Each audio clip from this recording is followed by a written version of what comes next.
Motorsport TV Live, brought to you by Motorsport Tickets, the dedicated motorsport experiences provider.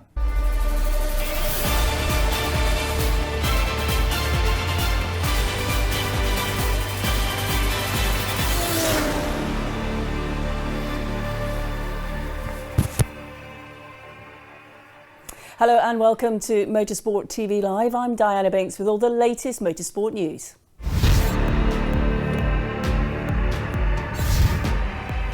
Max Verstappen wins the Formula 1 World Championship, but Mercedes have protested the results. Because, as with everything this year, it didn't end without controversy. All those stories and more coming up here on Motorsport TV Live.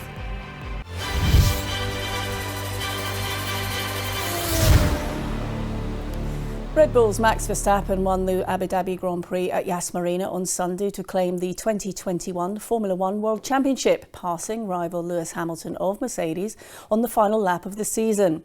Hamilton took the lead at the start after pole winner Verstappen made a poor getaway, but Max lunged to the inside of Lewis at turn 9 on the opening lap.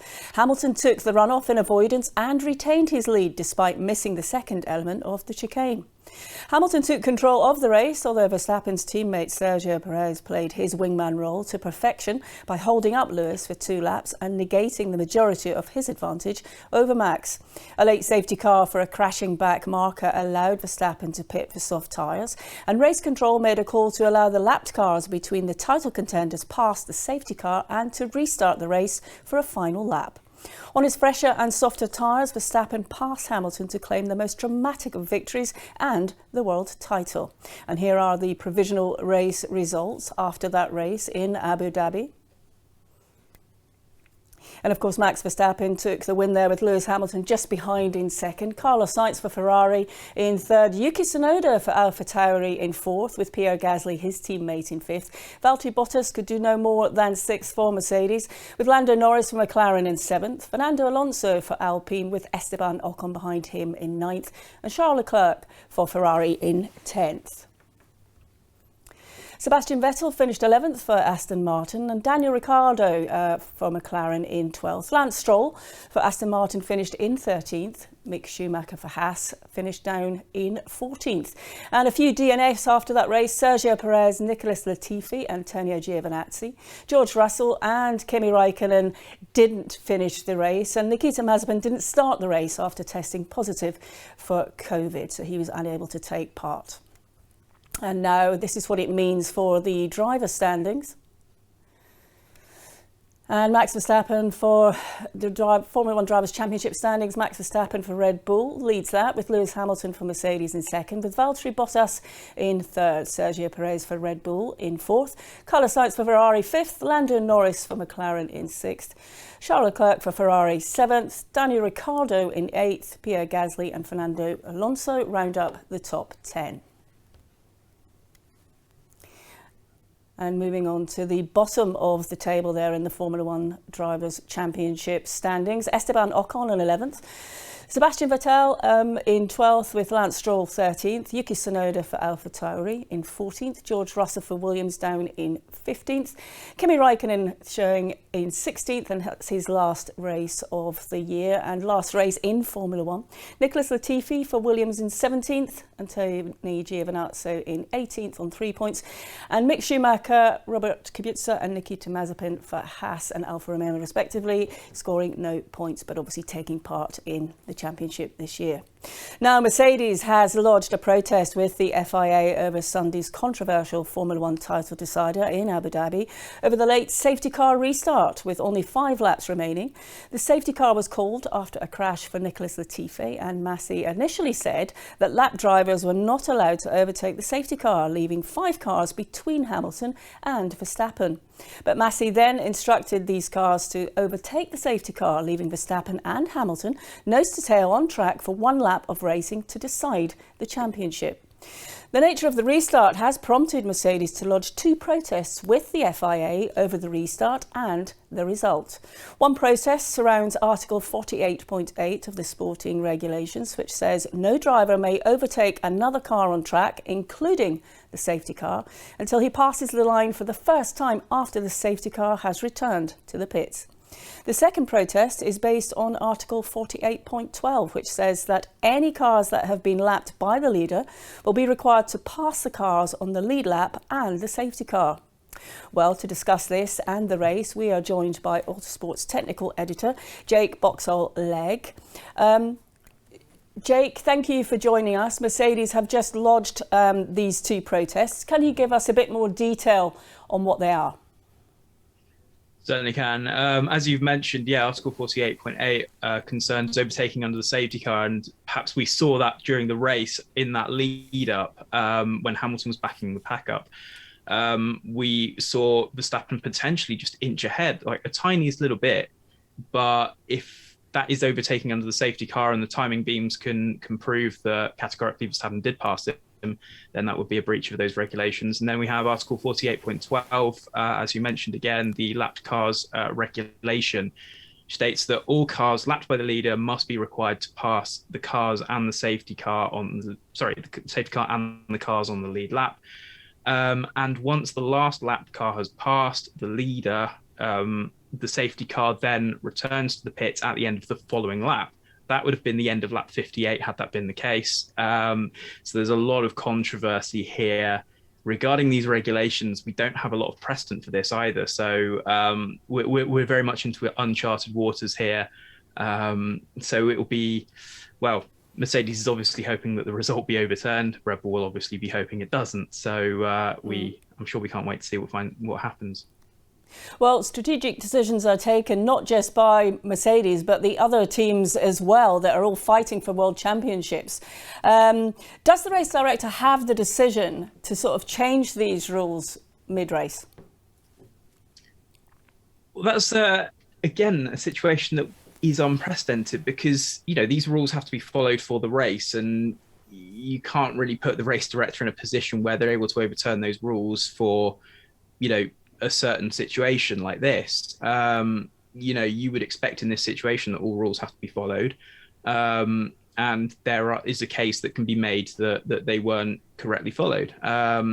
So again, I don't 100% know what the outcome of this can be, whether Michael Massey, the race director, and his stewarding team is able to change the rules mid-race, and whether they're able to show, due process for doing so. So what happens next if, say, this goes against Mercedes? What are their options, do you think? Well, I think Mercedes, they're well within their rights to go and protest this, and they have to do it, really. They're in the business to win a championship, whether it's ill-gotten or not. They will want clarification at the very least of what these regulations entail. And if it goes against them, if this decision goes against them, said, no, this is done, Verstappen has won the title, then, they've tried everything they can do. They still have the Constructors' Championship, obviously, which is probably the more valuable of the two, but everybody wants the prestige of the driver's title. And Lewis Hamilton wants the 8th driver's title as well. They can't be too unhappy with the way it's gone, but, they're totally right for launching these protests just for, I think, peace of mind, certainly. I think they're incredibly unhappy, really, to be fair. I guess they wouldn't have launched these protests otherwise. But looking back at the race, in your view, how did you see it unfold? Well, it was looking very, very straightforward until the final 5 laps. Obviously, we had that lap 1 battle between Hamilton and Verstappen where Verstappen sort of appeared to push Hamilton off, but Hamilton, took a hefty advantage by running wide. And I think the stewards gave it a 6-1.5 dozen of the other. But I think, Hamilton probably should have been wound back a little bit, made to concede less of a gap, to Verstappen, or even, let him back past. I think that probably would have been the fairest thing. But I imagine they didn't really want to get in the way of this title battle. But then from then on, it looked very, very straightforward. Hamilton had the pace, even on those worn, hard tyres relative to Verstappen, who'd stopped twice. They were doing very similar lap times. Verstappen at the start, he was about 0.6, 0.7 seconds a lap quicker. And then that sort of stabilised, and Hamilton was able to keep that 11-second gap relatively static.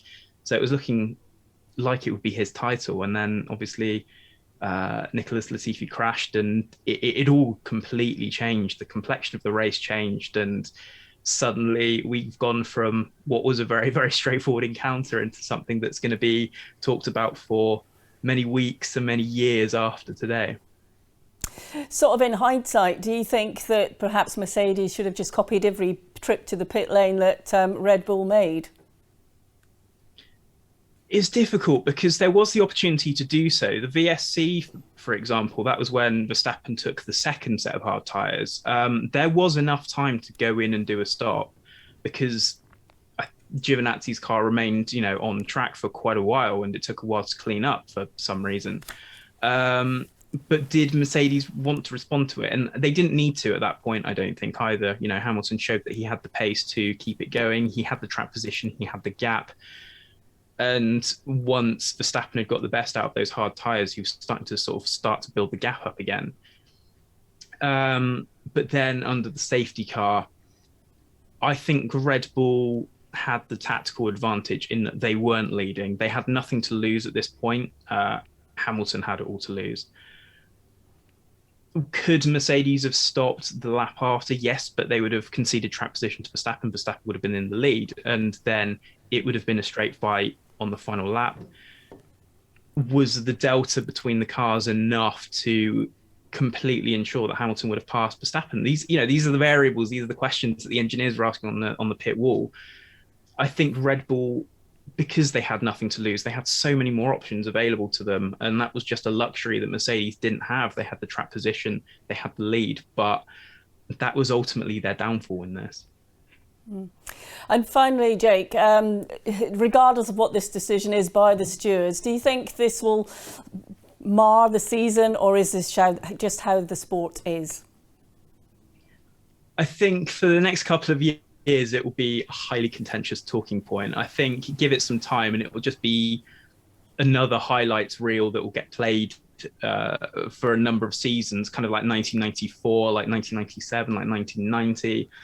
We've got all of these wonderful championship battles, and it's just proof again that these going down to the wire championship battles, they're never straightforward, and there's always this extra element to them, and it's never just about what happens on track. It's other situations as well that create these moments. I don't think it will be to Formula One's detriment. I think there will have to be some tough decisions made about how it goes racing, and there will have to be undoubtedly changes to what the FIA does and how it approaches racing. But I think long term, it will just be one of those things where we're living through history at the moment. And, we've kind of got to be grateful that we got to see this live, because there'll be people coming into the sport in 20 years time and they'll see it back on YouTube, and it won't have the same, I guess, emotional effect for them that it does for us. So it's all just part of F1's rich tapestry, I think. Jake, thank you so much for that insight. I'm sure we've certainly not heard the end of this. I think it will rumble on for a bit longer yet, but we'll just have to wait and see how we pick up on that. But thanks for your input today. Thank you very much for having me. Well, despite losing out on the Drivers' Championship, Mercedes have finished at the top of the Constructors' Championship. And this is how the standings look as we end the 2021 season. As you can see, that Mercedes are on top there. They clinched it ahead of Red Bull Racing in second, with Ferrari in third and the McLaren team in fourth. Alpine are in fifth, with Scuderia AlphaTauri in sixth. The Aston Martin team are in seventh. Williams Racing take eighth, and Alfa Romeo Racing all in ninth, with Haas in 10th on no points for them at the end of this season. Now, don't go anywhere. We've lots more from the world of motorsport, including Formula 2's final race results of 2021, coming up here on Motorsport TV Live.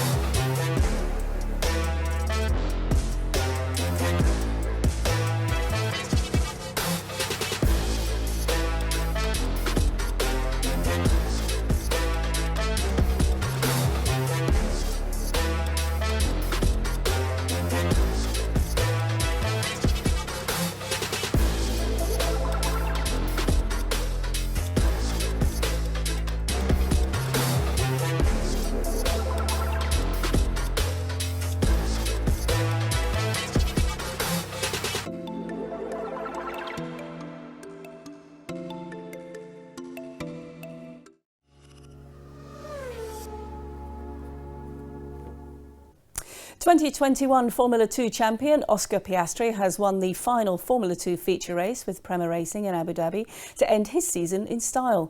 Guan Yu Zhou, who will drive for Alfa Romeo Formula 1 team next year, finished in second, with Felipe Drugovich just behind in third after a strong run through the field. There was drama even before the race had started as Piastri damaged his front wing on his way to the grid, requiring his Prema team to change their nose before the race start. The Australian didn't have it easy during the race either, as he needed to push in the closing stages to see off a growing challenge from the alternative strategy runners Theo Pourchaire and Felipe Drugovich on the super soft tyres.